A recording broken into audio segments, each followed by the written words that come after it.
Hello, friends. How are you doing? And thanks for checking in. Today's video tutorial will show how to count unique values in Excel.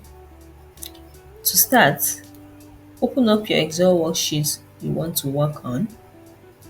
Now, to count unique values for this data, you're going to set up a formula using the SUMPRODUCT and the COUNTIF functions.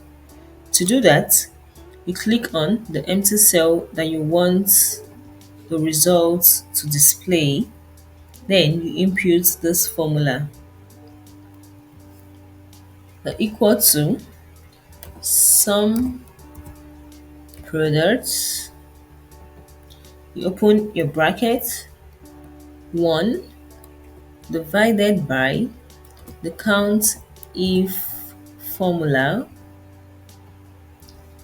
Then you select the range of cells you want to get the unique value for.